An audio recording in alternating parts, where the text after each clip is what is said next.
Love और arrange वाली बहू की ससुराल में पहली होली। डोरबेल। दरवाजा खोलती है। दरवाजा खोलते ही वो चौंक जाती है और कहती है, अरे किरण, तू यहाँ और देवर जी के साथ? हाँ राधा, सुमित मेरा बॉयफ्रेंड है, लेकिन तू यहाँ? अच्छा हाल है। भाभी आप दोनों एक दूसरे को पहले से ही जानते हो? हाँ सुमित, हम दोनों कॉलेज की फ्रेंड हैं। अरे ये तो अच्छा हुआ कि आप दोनों एक दूसरे को पहले से ही जानते हो। आओ किरण, अंदर आओ। अब और बैठती है। सुमित किरण को अपने माता पिता से मिलवाते हुए कहता है, माँ मैंने आपको बताया था ना कि किरण मेरी दोस्त है और मैं उसे मिलवाऊंगा। ये किरण है और मैं इससे शादी करना चाहता तुम्हें तो पता है कि हम लव मैरिज के खिलाफ हैं। वैसे भी मैंने तुम्हारे लिए एक बहुत अच्छी लड़की देख ली है। हूँ। लेकिन माँ आप किरण से बात करके तो देखो, वो बहुत अच्छी है और मुझे बहुत पसंद है। नहीं सुमित, मैंने जो कह दिया वही मेरा आखिरी फैसला है। सविता के मुंह से ये सारी बातें सुनकर किरण सुमित से दुखी होते हुए कहती है, सुमित कि तुम मुझसे शादी करो तो वो जहाँ चाहती है तुम्हें वहाँ शादी कर लेनी चाहिए। अच्छा मैं चलती हूँ। ऐसा कहकर किरण चली जाती है। तब सुमित गुस्सा होते हुए कहता है, देखा माँ आपने, किरण हमारी खुशी के लिए मुझे छोड़कर चली गई। माँ मैं तो एक बात कह देता हूँ, मैं किरण से प्यार करता हूँ, शादी करूंगा तो उसी से करूंगा वरना किसी से नहीं। ऐसा कहकर सुमित अपने कमरे में चला। माँ जी, मैं किरण को अपने कॉलेज टाइम से जानती हूँ। वो एक बहुत अच्छी लड़की है और सबसे बड़ी बात, सुमित उसे बहुत प्यार करता है। आप मान जाइए। माँ भाभी सही कह रही है और फिर भाभी तो किरण को पहले से ही जानती है ना। वो कह तो रही है वो बहुत अच्छी लड़की है। सविता, सुमित की खुशी से ज्यादा हमारे लिए कोई चीज इंपॉर्टेंट नहीं है, तुम हाँ कह दो। अमित और राधा के समझाने पर सविता मान जाती है। राधा जल्दी से अपने देवर की देवर जी मुबारक हो, माँ जी मान गई हैं। क्या सच में भाभी? थैंक यू सो मच भाभी, आप लोगों ने माँ को मना लिया। मैं अभी किरण को बता देता हूँ। अब सुमित किरण को फोन लगाता है और कहता है, गई है, अब जल्दी ही मैं तुम्हारे घर रिश्ता लेकर आऊंगा और हम दोनों की शादी पक्की होगी।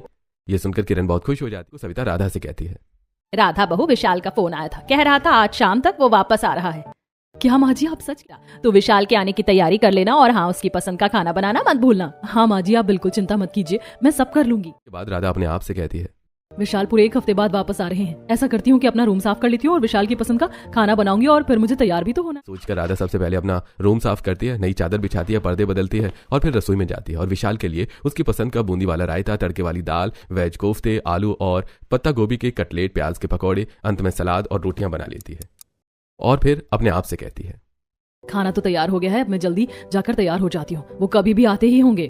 अब राधा अपने कमरे में जाती है और अपने कबर्ड से एक सुंदर सी साड़ी पहनकर मेकअप करती है, बिंदी लगाती है, काजल लगाती है और फिर अपने बाल बनाती है। तभी विशाल वहां आ जाता है और राधा को देखकर मुस्कुरा देता है और कहता है, ओ राधा, अरे पूरे 1 हफ्ता हो गया है। पता है मैंने तुम्हें कितना याद किया। मैं तो कब से सोच रहा था कि मैं कब घर जाऊंगा और अपनी बीवी को देखूंगा। वैसे आज तुम बहुत सुंदर लग रही हो और हाँ, अगले 15 दिनों तक मैं कहीं जाने वाला नहीं हूँ। हाँ, सिर्फ तुम्हारे साथ समय बिताऊंगा मैंने सोच। सच में आपने तो मेरे मन की इच्छा पूरी कर दी है। तभी कल्पना की आवाज सुनकर राधा चौंक कर अपने ख्यालों से बाहर आती है। कल्पना राधा को देखकर कहती है, अरे वाह भाभी, आज तो आप बहुत सुंदर लग रही हैं और किचन से भी बहुत अच्छी खुशबू आ रही है। लगता है भैया के आने की सारी। हाँ कल्पना, तुम्हारे भैया 1 हफ्ते बाद जो आ रहे हैं। राधा और कल्पना आपस में बात ही कर रहे थे कि तभी बाहर से विशाल की आवाज सुनाई देती है। राधा और कल्पना दौड़कर बाहर आते हैं तो देखते हैं कि विशाल अपनी माँ और पिताजी के पांव छूकर उनसे बातें कर रहा है और फिर वो कल्पना से कहता है, कैसी है कल्पना? अरे तू तो बहुत मोटी दिखाई दे रही है, क्या बात है डाइटिंग छोड़ दी? आप भी आते ही मेरी टांग खींच रहे हो। वैसे भाभी आपके लिए तैयार हुई हैं, बताओ कैसी लग रही हैं? अरे ये सब छोड़ कल्पना, देखना मैं तेरे लिए वॉच लेकर आया हूँ, बता कैसी लग रही है? हाँ भैया बहुत सुंदर लग रही हैं। आप भाभी के लिए कुछ नहीं लाए क्या?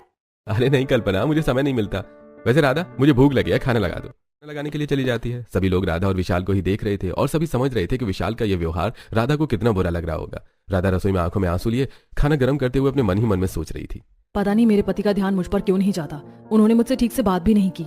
राधा सभी लोगों के लिए खाना परोसती है, सभी लोग खाना तारीफ करते हैं। सविता कहती है, बहू आज तो सब कुछ तूने विशाल की पसंद का बनाया है, सब कुछ बहुत अच्छा बना है। हाँ भाभी, ये वेज कटलेट तो बहुत ही टेस्टी लग रहे हैं। भैया आपको क्या पसंद आया इनमें से? हाँ सब कुछ अच्छा है। कभी तो आप भाभी की तारीफ कर दिया करो। सुमित की बात पर विशाल मुस्कुरा देता है। सभी लोग खाना खा लेते हैं और अपने अपने कमरे में जाकर आराम करते हैं। विशाल भी अपने कमरे में जाता है। वो चेंज करके बेड पर आकर मोबाइल में बैठी राधा विशाल से कहती है, सुनिए, मुझे बहुत खुशी है कि आप आ गए। आप इतने दिनों बाहर रहते हैं, मुझे बिल्कुल अच्छा नहीं लगता और आप मुझसे फोन पर भी ज्यादा बात नहीं करते। राधा, मैं बाहर काम से रहता हूँ, तो मेरी गर्लफ्रेंड नहीं हो जो मैं तुम्हें हर वक्त फोन करता रहूँ। बिजी रहता हूँ, वैसे मुझे सोने दो, मैं बहुत थक गया हूँ। ऐसा कहकर विशाल सो जाता है और राधा। सुमित अपनी होने वाली पत्नी को कितना प्यार करता है। मेरी शादी को 3 महीने हो गए, लेकिन इन 3 महीनों में मुझे एक बार भी नहीं लगा कि मेरे पति मुझसे बहुत प्यार करते हैं। शायद इतना प्यार मेरी किस्मत में भगवान ने लिखा ही नहीं है। ये सोचकर राधा सो जाती है। किरण के घर जाते हैं। किरण सभी को नाश्ता देती है और इस तरह सुमित और किरण की शादी पक्की हो जाती है। बीतते समय के साथ 2 महीने के अंदर ही किरण की शादी सुमित से हो जाती है और अपने ससुराल आ जाती है। राधा किरण की आरती उतारते हुए कहती है, आओ किरण, दाहिने पैर से कलश गिराकर गृह प्रवेश करो। किरण कलश गिराकर गृह प्रवेश करती है। फिर सभी लोग किरण से बातें करते हैं। तब अरे हो गई बातें, किरण को अपने कमरे में जाकर आराम करने दो, बाकी की बातें तुम लोग उससे कल कर लेना। अब किरण सुमित के साथ अपने कमरे में जाती है। अगले दिन सुबह किरण तैयार होकर अलग अलग तरह का खाना बनाकर अपनी पहली रसोई की रस्म करती है। खाना बनाकर वो सभी के लिए परोसती है। सभी लोग खाना खाने लगते हैं, तब विशाल खाना खाकर कहता है, अरे वाह माँ, किरण ने तो बहुत अच्छा खाना बनाया है। सचमुच किरण, सब कुछ बहुत अच्छा बनाया है और ये पालक पत्ता चाट तो बहुत ही टेस्टी है। विशाल किरण की बहुत तारीफ करता है। ये देखकर राधा मन ही मन सोचती है, विशाल ने आज तक मेरी इतनी तारीफ नहीं की, खाना तो मैं भी। लोग किरण को पहली रसोई का नेक देते हैं। फिर सुमित किरण को एक मोबाइल देते हुए कहता है, किरण, ये रहा तुम्हारी पहली रसोई का नेक। अरे खोल कर देखो, ये मोबाइल तुम्हें पसंद है या नहीं। किरण मोबाइल खोलकर देखती है और खुश होते हुए कहती ये तो सचमुच मेरी पसंद का पूरा पूरा अंदाजा है, बहुत अच्छा मोबाइल है। बाहू, कैसे बातें कर रही हो तुम अपने पति से? सॉरी माँ जी, मैं तो भूल ही गई थी कि अब सुमित से मेरी शादी हो गई है, अगली बार ध्यान रखूंगी। ये देखकर सभी लोग हंस पड़ते हैं। रात को किरण हंसते हुए किरण से कहता है, अरे किरण, आज तो तुम्हें माँ से अच्छी खासी डांट पड़ गई। यार सुमित, आदत तो जाते जाते ही जाएगी ना, और तुझे तो पता है कि मैं तुझे तू कहकर बुलाती हूँ। वैसे बाहर तो ठीक है, लेकिन रूम में तो मैं तुझे तू कह सकती हूँ ना। लोगों से कहती है, होली आ रही है और अब हमें होली की तैयारी शुरू कर देनी चाहिए। राधा बहू, किरण, बाहर से घर के लिए काफी सारी चीजें भी लानी है और साफ सफाई भी करनी है, तो तुम लोग आज से ही होली की तैयारी शुरू करो। जी मानते हैं कि आज शाम को सभी लोग शॉपिंग करने के लिए चलते हैं। घर के लिए कुछ डेकोरेशन आइटम्स भी ले आएंगे और खाने पीने का सामान भी ले आएंगे। फिर कल से साफ सफाई का काम शुरू कर देंगे। हाँ, मुझे भी अपने लिए काफी सारी चीजें लेनी है। ठीक है, तो आप लोग चले जाना, मैं घर पर ही रहूंगा क्योंकि मुझे ऑनलाइन कुछ वर्क करना है। काम तो आप करते ही रहते, आज शॉपिंग के लिए चलिए, काम रात को कर लीजिएगा। अरे कहा ना, मुझे कहीं नहीं जाना। चलिए ना भैया, मुझे आपके पैसों से भी शॉपिंग करनी है, ऐसा तो मत कीजिए। अच्छा ठीक है, कल्पना कहती है तो चलूंगा। पास हो जाती है और किरण राधा और विशाल के रिश्ते में ये कड़वाहट नोटिस कर देती है और मन ही मन सोचती है, क्या बात है, विशाल भैया भाभी से इतना चिड़चिड़े क्यों रहते हैं? में मार्केट जाने के लिए एक सुंदर सा वेस्टर्न वन पीस पहनकर तैयार होती है और सुमित से कहती है, सुमित बताओ मैं कैसी लग रही हूँ? हाँ किरण, तुम बहुत सुंदर लग रही हो। वैसे मुझे प्यास लगी है, जरा एक गिलास पानी तो ला दो। किरण पानी लाने के लिए किचन में जाती है और किचन वो देखती है कि राधा विशाल से कह रही थी, सुनिए जी, कैसी लग रही हूँ मैं? क्या मतलब है, राधा कैसी लग रही हो? हैं? अरे जैसी लगती हो वैसी लग रही हो, और मुझे बार बार ये सब कहकर डिस्टर्ब मत किया करो, दिखाई नहीं देता मैं काम कर रहा हूँ। ये देखकर किरण मन ही मन सोचती है, विशाल भैया का राधा भाभी के लिए ऐसा व्यवहार। थोड़ी देर बाद और अपनी अपनी पसंद की चीजें देखना शुरू करते हैं। सुमित एक सुंदर सा ड्रेस देखकर किरण से कहता है, किरण देखो, ये ड्रेस तुम पर बहुत सुंदर लगेगी और इसका कलर भी कितना प्यारा है, तुम ये ले लो। किरण सुमित की बात पर वो ड्रेस ले लेती है और फिर सुमित कहता है, किरण तुम इस ड्रेस के साथ मैचिंग झुमके और सैंडल, साथ में पर्स भी लेना, और हाँ, अपना फेवरेट परफ्यूम लेना मत भूलना। कुछ ले लेंगे, पहले भाभी की शॉपिंग करवा ले। भाभी वो देखो, सामने साड़ी का काउंटर है, वहाँ बहुत सुंदर सुंदर साड़ियाँ दिखाई दे रही हैं, चलो वहाँ चलते हैं। सभी लोग उस काउंटर पर पहुंचते हैं। राधा को एक साड़ी बहुत पसंद आती है। तब किरण, राधा भाभी आप विशाल भैया से पूछ लो कि साड़ी कैसी लग रही है। अब राधा विशाल से कहती है, विशाल बताइए ना, साड़ी मुझ पर कैसी लगेगी? विशाल फोन चलाते हुए कहता है, राधा पूछने की क्या जरूरत है। विशाल की बात सुनकर राधा उदास हो जाती है। तब किरण तुरंत उससे कहती है, वैसे राधा भाभी ये कलर आप पर बहुत सुंदर लगेगा, आप ये ले लीजिए।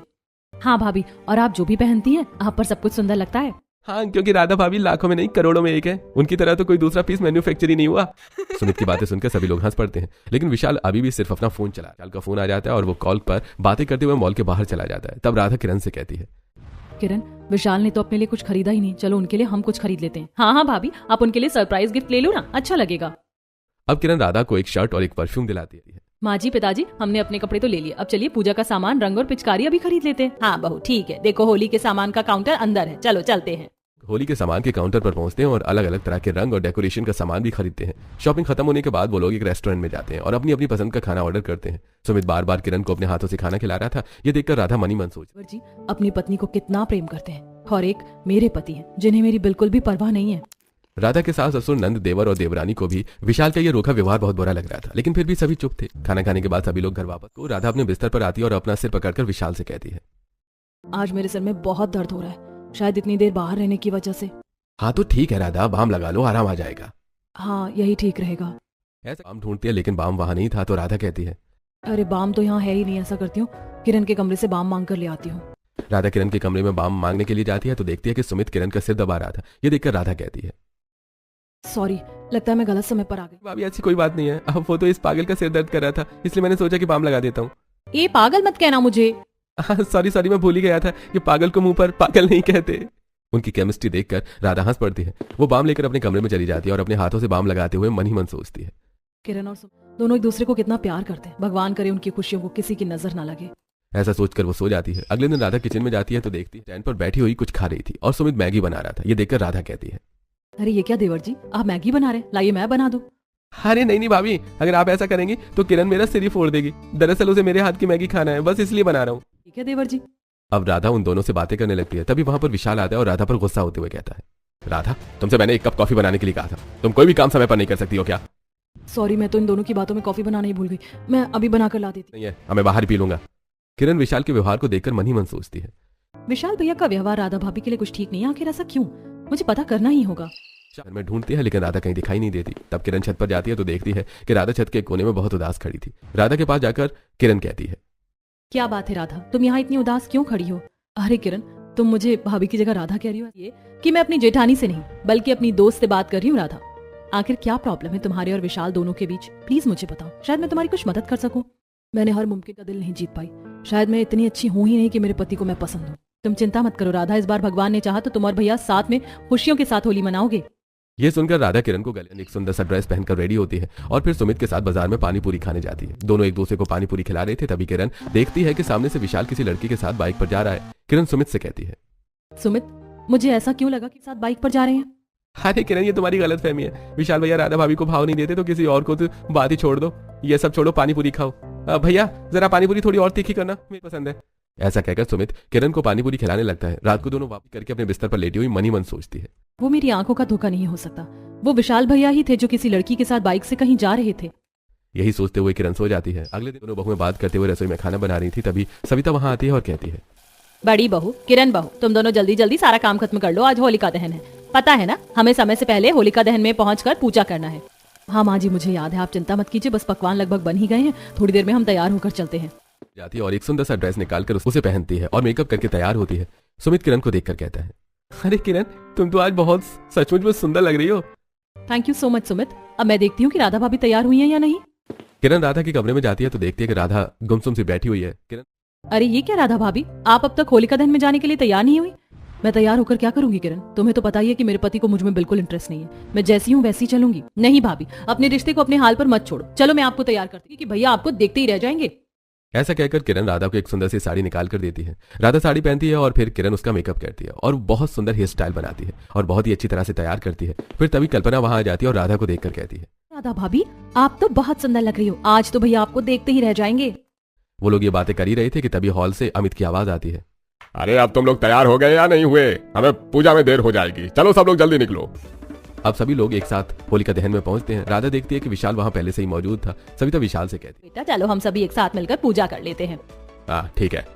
अब विशाल अपने परिवार वालों के साथ होलिका के सामने आता है। तभी उसकी नजर अचानक राधा पर जाती है जो रेड कलर की साड़ी में बहुत सुंदर लग रही थी। विशाल राधा को देखता ही रह जाता, धीरे से राधा से कहती है, राधा भाभी देखो, विशाल भैया आपको कितने प्यार से देख रहे हैं।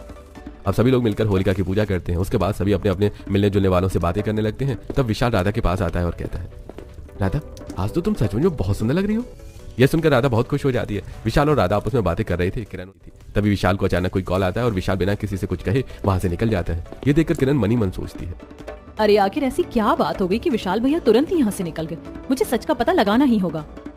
यही सोचकर किरण सबसे नजरें बचाकर अपनी स्कूटी उठाती है और विशाल के पीछे पीछे जाने लगती है। विशाल आगे आगे था और किरण पीछे पीछे। विशाल एक पार्क में पहुंचता है जहां नीलम उसका इंतजार कर रही थी। विशाल के पास आते ही नीलम कहती है, विशाल, मैं कब से तुम्हारा इंतजार कर रही हूँ। तुम इतनी देर से क्यों आए? तुम्हें पता है ना कि मैं होलिका की पूजा तुम्हारे साथ ही करूंगी। नीलम, वो मैं अपने परिवार वालों के साथ पूजा कर रहा था, बस इसीलिए देर हो गई।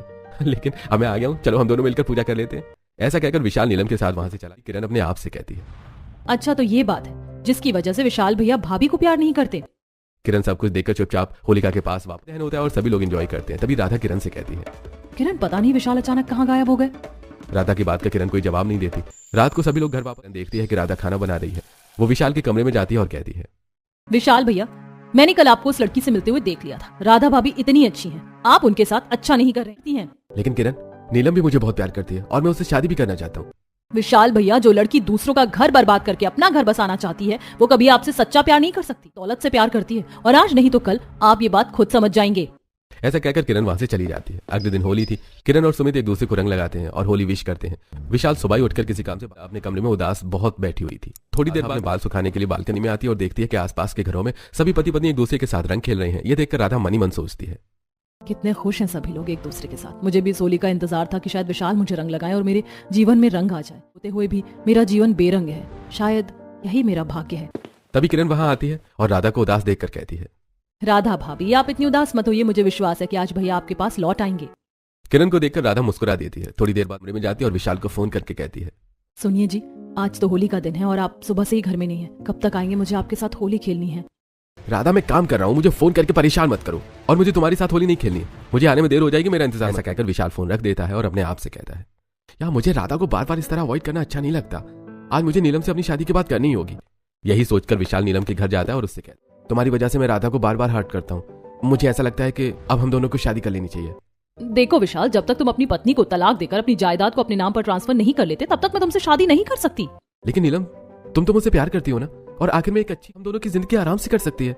नहीं विशाल, मैं किसी साधारण जॉब वाले लड़के से शादी नहीं कर सकती। और वैसे भी मैंने राहुल को प्रपोज किया था, वो मान गया है। राहुल तुमसे भी कहीं ज्यादा अमीर है, इसलिए थोड़ी ही देर में वो होली खेलने मेरे घर लोग कोर्ट मैरिज भी कर लेंगे। ये सुनकर विशाल के होश उड़ जाते हैं। वो कहता है, मैं तुम्हारे लिए अपनी सीता जैसी पत्नी को हमेशा अवॉइड करता रहा, उसे तकलीफ पहुंचाई, और कितने कितने दिनों तक मैं तुम्हारी वजह से बाहर रहता रहा, और तुमने आज मुझसे इतनी बड़ी बेवफाई की।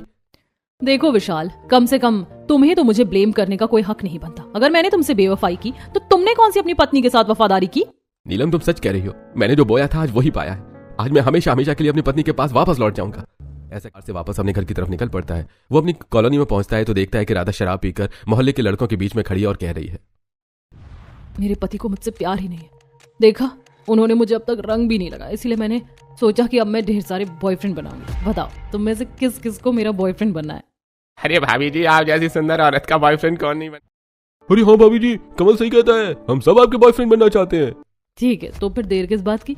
मुझे तो मेरे पति ने रंग नहीं लगाया। चलो तुम सब मिलकर मुझे रंग लगाओ। सभी लड़के मिलकर राधा को रंग लगाने लगते हैं। ये देखकर विशाल जोर से चिल्लाता है। विशाल अपनी सोच सभी वो गाड़ी में ब्रेक लगाता है और अपने आप से कहता है, नहीं नहीं नहीं नहीं, ऐसा नहीं होने दूंगा। मैं ऐसा होने से पहले राधा को अपने प्यार के रंग में रंग लूंगा। ऐसा कहकर विशाल जल्दी से अपने कमरे में जाता है जहां राधा उसका इंतजार कर रही थी। विशाल राधा को गले लगाता है और कहता है, राधा मुझे माफ कर दो, मैंने हमेशा तुम्हें इग्नोर किया, लेकिन आज के बाद ऐसा कभी नहीं होगा। मैं समझ कि नहीं मिल सकती। राधा बहुत खुश हो जाती है। वो भी विशाल को रंग लगाती है और फिर गले लगा लेती है। पीछे खड़ी किरण ये सब देखकर बहुत खुश हो रही थी। फिर पूरा परिवार एक साथ होली मनाता है कि जीवन में सब कुछ ठीक हो जाता है।